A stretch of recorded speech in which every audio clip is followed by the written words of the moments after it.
हाँ जी दोस्तों, क्या हाल है। मैं आपका दोस्त एसपी आज फिर से एक नई और डरावनी कहानी लेकर हाज़िर हूँ। दोस्तों, ये कहानी एक त्रिशा नाम का लड़की की है जो सरपंच और उसके भाई के हाथों मरने के बाद वो एक खौफनाक चुड़ैल बन गई थी और जिसने अपने हथियारों पर दर्दनाक कहर ढाया जिससे उनकी रूह कांप गई थी। तो दोस्तों, लगा लो फिर हेडफोन और बनाते हैं एक डर का माहौल। तो कहानी शुरू करते हैं।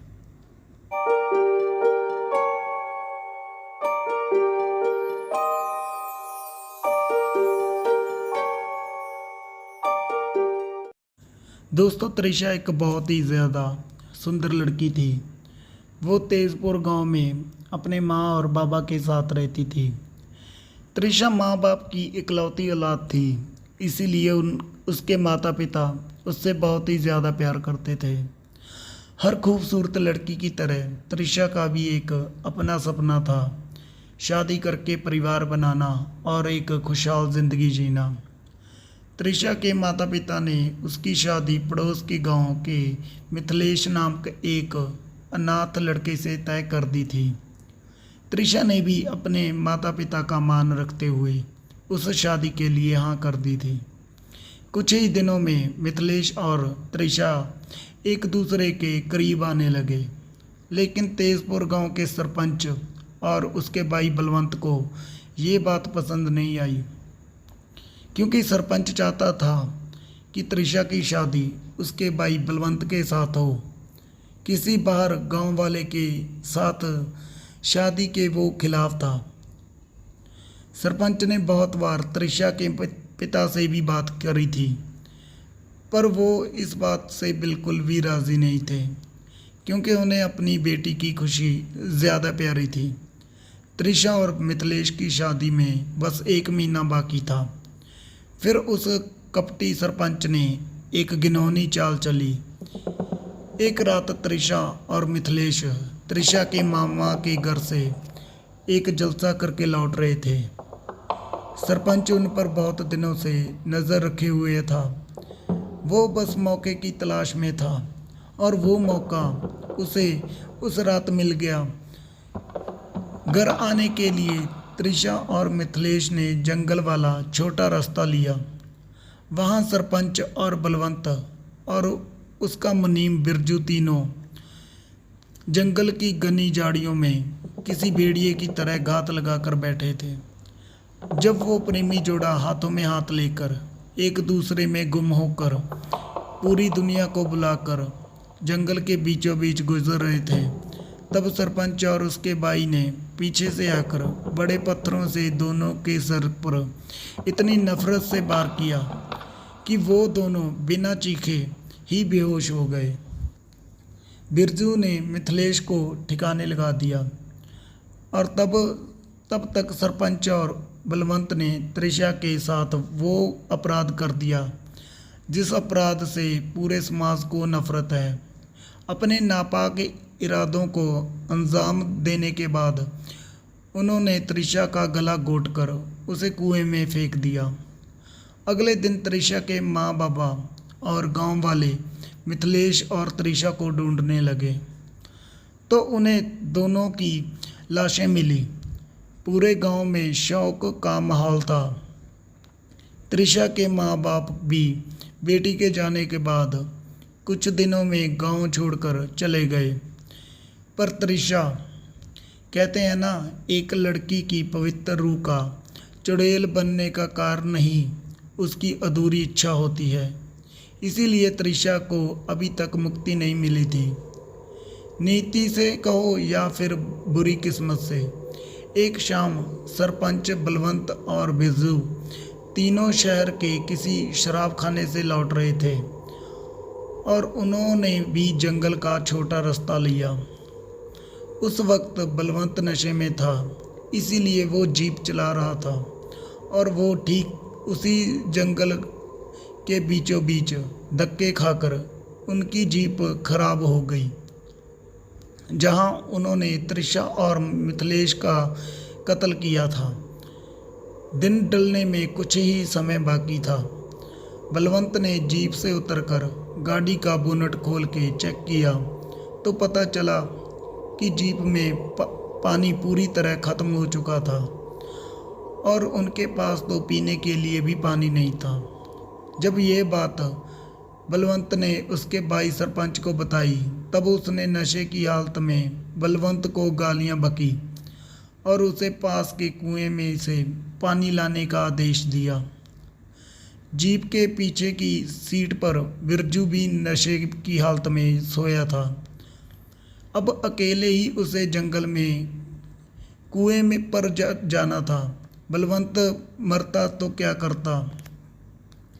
उसने गाड़ी में से पानी की बड़ी बोतल ले ली और अकेले ही कुएं की तरफ चल दिया।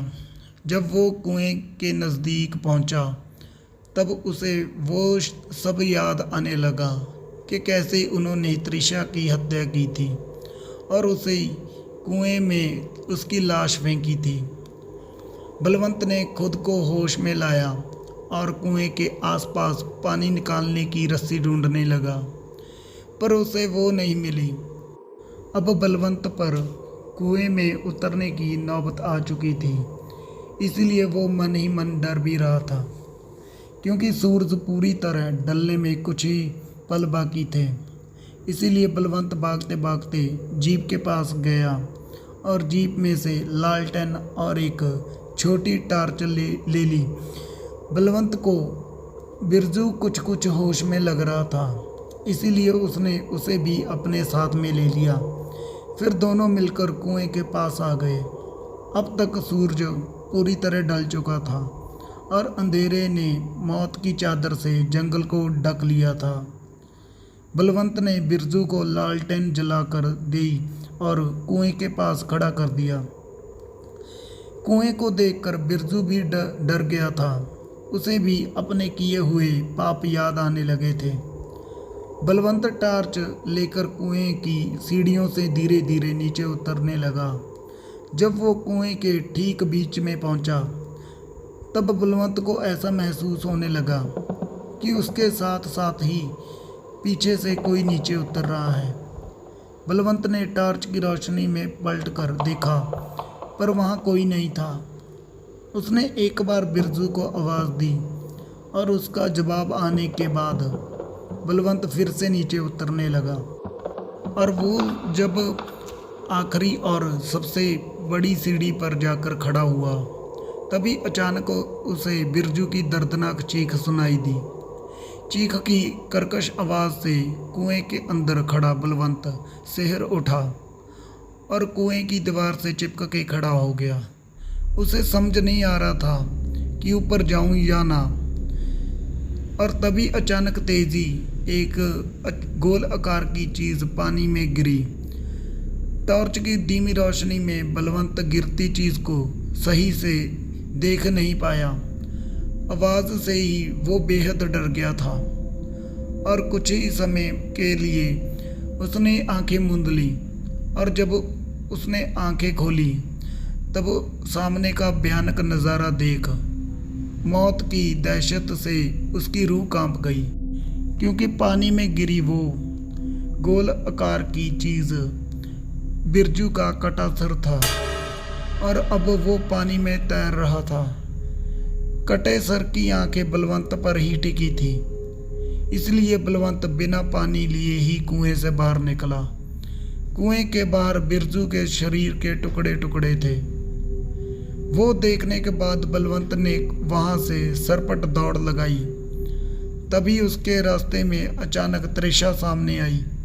वही लाल खून से सनी सफ़ेद साड़ी, खुले बाल, सिर पर गहरा गाँव जिससे अभी भी खून बह रहा था। बलवंत त्रिशा को चुड़ैल के रूप में देख कांपते हुए ज़मीन पर गिर पड़ा। मुझे माफ़ कर दो, मुझे माफ़ कर दो, ये कहकर वो गिड़गिड़ाने लगा। मौका देखकर बलवंत चुड़ैल चलाते हुए जीप तक पहुंचा। सरपंच भी जंगल में चीखने चिल्लाने की आवाज़ें सुनकर उठ गया था और जब बलवंत ने उसे त्रिशा के बारे में बताया तो पल भर में उसका पूरा नशा उतर गया और दोनों पैदल ही गांव की तरफ भागने लगे।